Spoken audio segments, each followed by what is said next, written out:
your attitude determines your attitude.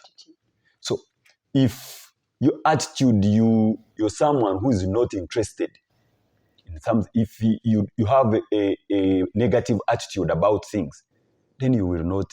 But me, I'm always positive. Humility is key in the health and safety management and health and safety progression.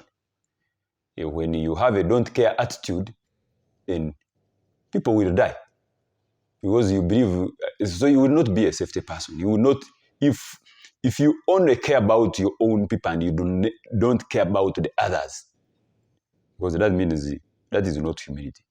Because humility, you care about everyone, isn't it?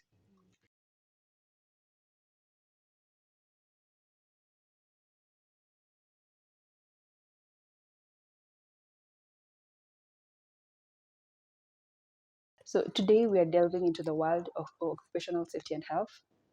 We're looking at career progression. So if you're already in the industry, or if you're just entering the industry straight from school, this is the episode for you. We're going to be sharing useful insights and information that you can use as you embark on this journey. Joining me today is a guest who's been practicing OSH for so many years, but I'm going to let him introduce himself before we begin. Karibu sana. Thank you, Asante. I'm Edgar Kaijuka. I'm an engineer by profession and who happens to be an OSH professional right now. I find I'm currently working with Uganda National Roads Authority as an OSH manager, but also I'm the president for the Safety and Health Association of Uganda, SHAO. Yeah. Thank you. So guys, you heard, I brought to you a guest who fully understands OSH, and when you're talking about career progression, this is the right guy for this. So Edgar, before we get into the more technical issues, Yeah. maybe you tell us, why did you choose this path? Why did you choose OSH? Oh, yeah. This is a very good question because my career in OSH was actually a passion. As I've told you, I'm an engineer. So someone would ask, how would you leave the side of engineering ending into OSH? While I was still at school, at the university, I happened to get the chance of going into for internship. And one time I was in a steel rolling, in a factory where I saw someone get his arm cut. So just that made me get scared. And I said, why am I even doing this engineering? Because me, I did industrial engineering. So it is more leaning to mechanical.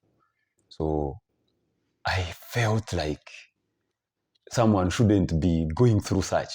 I've gone to the university, I've studied, and at the end of the day, something like that happens. So I was scared, and I looked for what can be done to make a world a better place.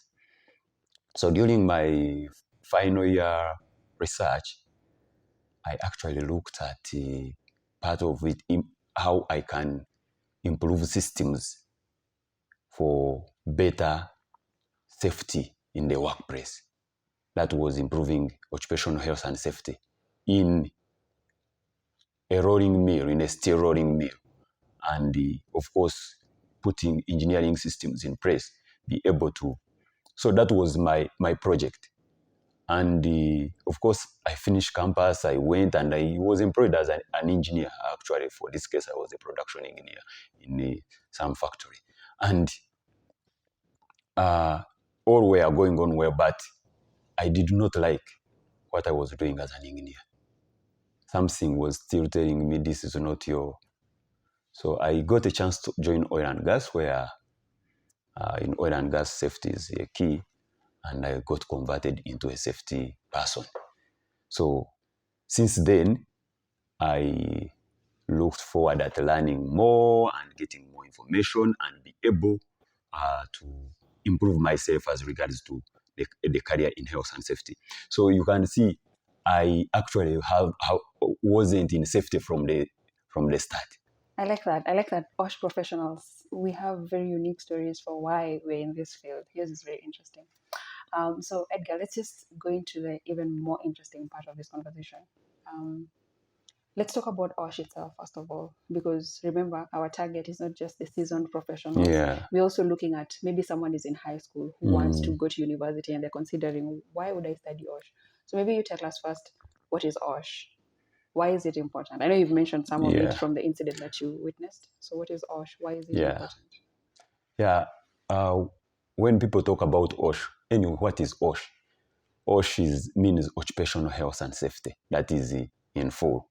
But occupational, when we say occupational, it is something related with work. The work that you're doing. If you're there doing, even if you're working in a garage, even if you're cooking, even if that is the work. So that means occupational. That is the work that you're doing. Then safety and health. You're looking at if I'm doing this work, can I do it in a safe manner without causing harm to me or causing harm to people? It is not only you, but also even causing harm to the environment.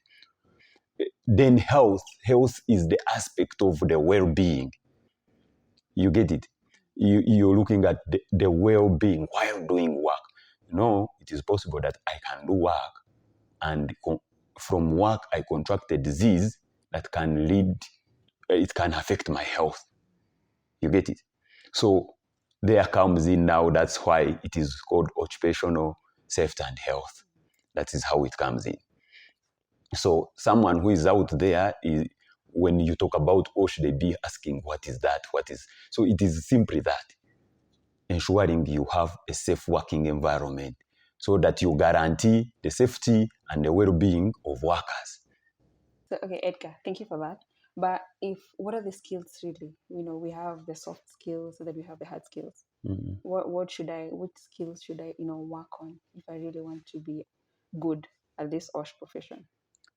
I think for you don't only need to work on one-sided line of skills. All are needed and all are important because you realize that OSH is a profession.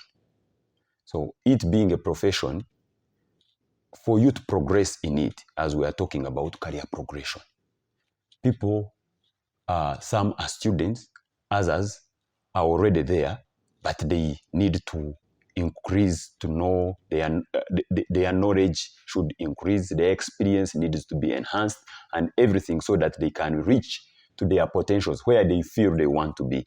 So that does not only come with only focusing on OSH. You also need to focus on other skills like interpersonal skills. So you need to study and understand. And it takes me to mentorship. So mentorship is a process. And the reason why people are mentored because you want to become someone and you're looking at becoming someone. So there is something that always every person looks at. I look at you, Vivian, and I say, I would like to be like Vivian. Because maybe when she was talking and I felt touched. So the career progression involves both skills. You will need all the soft skills, the hard skills. You need to be all word around for you to be able to know. Otherwise, if you use one perspective, you might not reach there. Yeah. And I also like what you mentioned. Normally, I tell people have a vision. Yes. Once you have a vision, you want to get to, say, managerial position. Yes. So then what do I need to do in between to get to that level? Yes. What skills do I need? Yeah. And then work on those skills. Yeah. And then along the way, if you identify that it's Edgar who has the skills that can get me to that level, then form an association or relationship with Edgar. Edgar will get you to that level. Yeah. And you see, it is a journey. Career development is a journey. That is where you start from. And the starting point is usually the interest. So for new entrants who want to, maybe a Kenyan who wants to work in Uganda, Ugandan who wants to work in Kenya. Do we have like standardized courses that they can take that are applicable across the region? Yeah, I would say that we still have that challenge, as in ensuring that we have standardized courses that we are offering. But as part of the reasons why we are growing our associations to the East African chapter is because we want some standardization so that we can at least start having courses. We compose courses which could help all the East African professionals when they are starting, when they are at different level and they have maybe progressed. But all those courses, that is our plan. And that is why you see the reason we have SHAU, WASPAC, TOHASA. Nowadays, we've been working together a lot, trying to help each other because we want to reach to that level. You find it is difficult for us to do it alone, but if we are doing it as a group, because we have already East African community which is existing. So if it is made at the East African community level, it gives more value, especially to employers who are going to be looking if this is something that is recognized at an East African level. Also, I like you've also mentioned that you guys are coming together to Hasa, Shao, and then now we have WASPAC. You guys are, I don't know how that is going to look like in the future. Maybe we'll have another episode for that. But I think, collaborating as the three associations is really going to help professionals. Yeah. Those who feel that they've gotten to a point where, they've plateaued or they want to enter the industry and they don't know how. Or there are so many opportunities being offered by CertIOSH. Yeah. There are so many opportunities being offered by, maybe the Nigerian association. Yes. How do they, get into those industries? Yeah. And I feel like if you guys work together the way you're doing right now, it's going to open those doors. Yeah. And that is the main thing, because as a broker, as East Africa, we need to first work together before we look at global. That's why I tell people, you want an East African association when you have not joined the local association of your country. You get it? So it is you progress from somewhere. Start with where you are, because you will find that the good thing with these associations coming together, we are sharing knowledge. You will find that there is a webinar that is organized by WASPAC, and a SHAU member is the one who is giving information. You get it? He's the one who is speaking. So it means that these people are getting information actually to see how they relate their workplace, like how Uganda is doing vis-a-vis how Kenya is doing, so that it helps you, because you realize that we have almost similar conditions. So it is possible that the way we do things is the same. So you're learning from all way. So joining an association is actually very key. May I encourage members, I encourage people who want to start their career, start with the association. From the association, you will be assigned a mentor. A mentor will help you walk your journey. Don't rush to run to think, because many people, when they tell progression, start with Nebosh. I do not like that. An association gives you also a networking platform. You network with all people of different, like-minded people who think the same in health and safety, but they are at different levels. You get it? So you will be able, actually you find that the mentor that we gave you, maybe you find someone else who is actually better than the mentor that we gave you. Maybe whom you're free with and could help you in an association. It won't happen when you're out there, because you might be looking at the professor. Why the professor? Because we know that the professors are the ones who have knowledge and what, but it might not be true that actually they have a practical touch on like these other guys who have been in the industry for some time. Edgar, let me ask you, How have you been able to remain relevant in the industry? I told you, Because you've gotten to that level where a majority of us want to get to. So how are you remaining relevant? yeah, first of all, I told you that I put my career plan on where I wanted to be. When I changed from engineering to health and safety, where do I want to be? I start as an officer. If I'm an officer, do I want to remain as an officer for what? No. I need to improve myself. Improving yourself means that you also acquire more knowledge. You can get certifications, you can go for masters, you can go for different things, but also attend different seminars, conferences, to see people sharing and you understand. Then you also develop some skills that are important in your career progression. Then the attitude also matters a lot. Your attitude determines your altitude. So if your attitude, you're someone who is not interested in some, if you have a negative attitude about things, then you will not. But me, I'm always positive. I still believe that I have something to learn, I have something to, and I keep searching for such knowledge. Humility is key in the health and safety management and health and safety progression. When you have a don't care attitude, then people will die because you believe, so you will not be a safety person. You will not, if you only care about your own people and you don't care about the others, because that means that is not humility.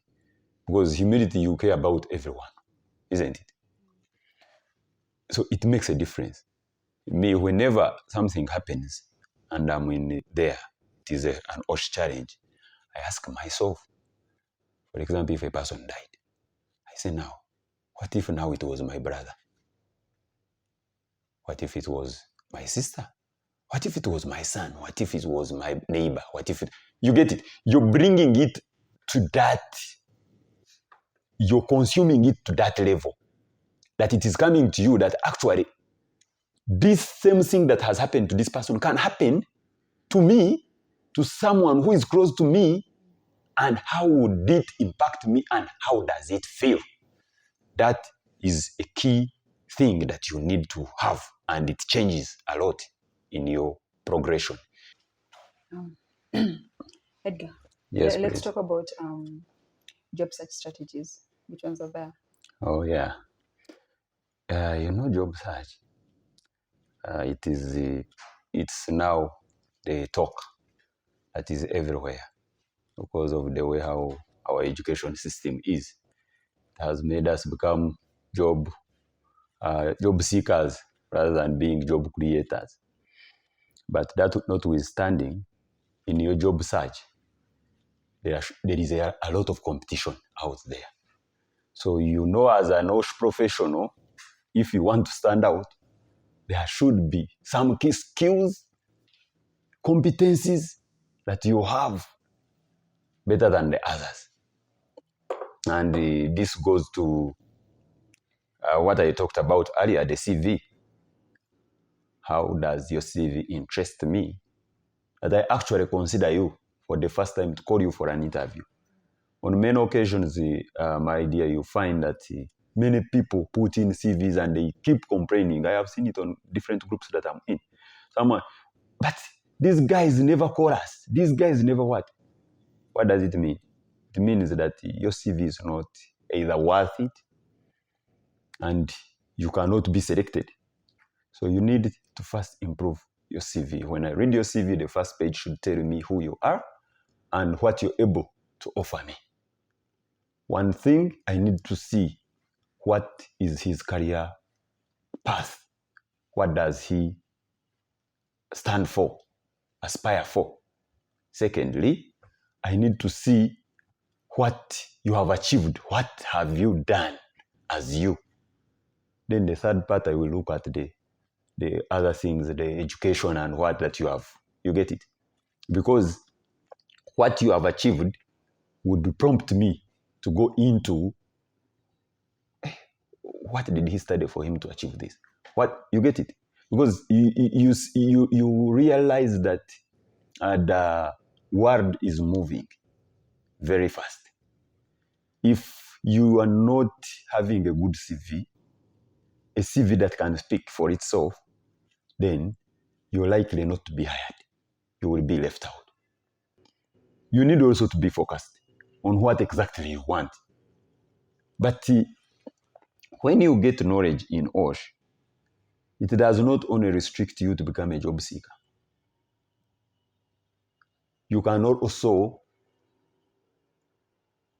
see the gap that is in the market and provide it. You get it? Then another thing is looking at certifications. Now, as an OSH person, that's why I told you that as you grow, you start looking where you belong. As you grow in OSH, you need to start having where the line of practice that you're able to go to. Don't think that today they will say work at height, you are there. Confined space, you are there. No. You need to go now, like these specific trainings where you find a person, for example, is a trainer for work at height, certified by an international body which is recognized. Is a trainer, is maybe an auditor, an approved auditor. Also, when you're looking for a job, if they say they want an OSH officer, it is different if they ask for an OSH trainer.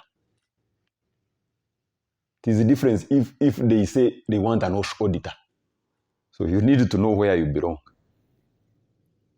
You get it? And whatever you do, try to specialize in something.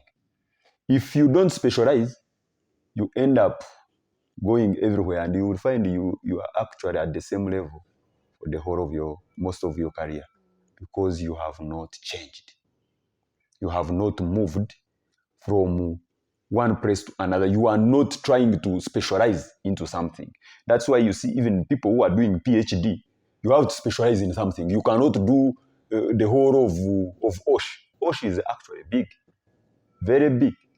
So you need to look at the area which you're good at and exploit those opportunities in those areas. The problem is that we want to do everything. That also reminds me of phone etiquette and also email etiquette. Yes. Because most of us get jobs through referrals, if you're lucky. Yes. But even if it's a referral, there's still some level of professionalism. You don't call that person on a Sunday. You don't call that person in the evening, late at night, after working hours. I mean, because I see young people, someone calls you on Sunday. Sunday is your personal time. Yeah. Or someone calls you at night. I was told there's this job. Is it still open? Yeah.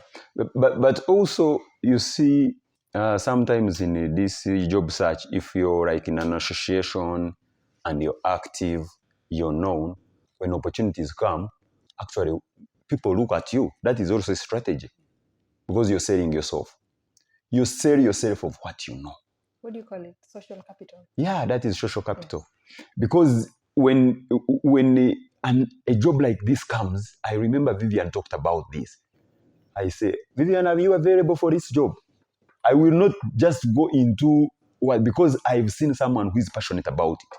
I've already gotten that information that Vivian is about something, about this. So I don't need to look into you get it? Then also, quality. Now, quality is to the deliverables and outputs. Someone has read your report and is convinced that this person knows what they are doing. Sometimes on many occasions, you recommend a person and tomorrow they call you, but Edgar, why did you recommend us this person? You get it? And people should also look at freelancing. Don't only look at every time be what, because there are those jobs which come, they pay a lot if you know how to do it, but they are not there every time. You get it? So when you're equipped with knowledge, when you have enhanced yourself and added more value to yourself, you've enriched yourself, you have knowledge, you are able, for example, if you see an audit, you are able to apply for it and do it. If individual consultancies are there, and it could give you something. You get it? It is not only that we are looking at being, and by the way, someone can go and do an audit in a press and gets $20,000. How long do you take if you are working to get $20,000? Because maybe you will find even the work that you're doing, even some people do not get it in a year. You get it? But someone is going to show you that I'm going to go and do an audit and get $20,000.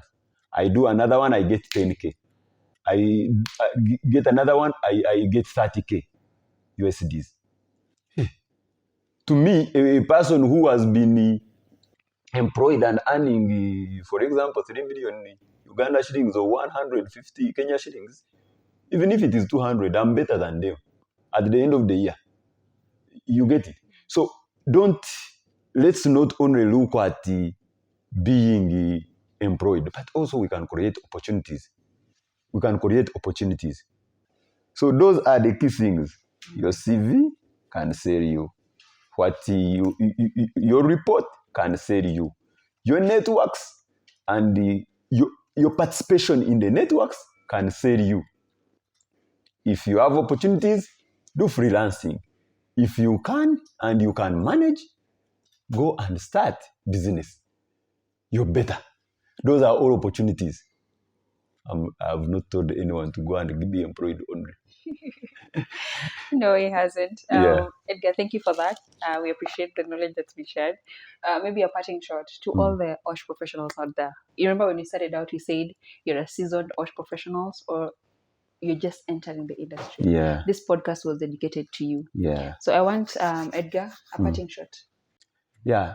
Thank you very much. I want first thank you for this opportunity that I'm able to talk to the OSH professionals. In the world out there, it is not only even in Kenya, in Uganda, and in Africa, but whoever is going to be looking at this. First of all, you need to believe in yourself. You need to have an interest. When you have an interest, know that you can do it. Seek for information and look out for a mentor, a person who can help you walk the journey. Enhance yourself in skills as well as in knowledge by getting certified, getting more certificates, even doing masters, even people go for PhD.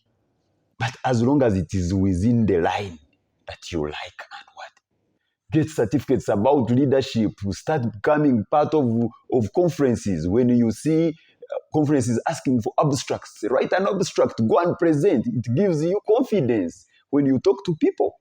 Those are key things that you will get. And before you know it, you have developed your path and you have sold yourself and you're out there. Even joining an association is key.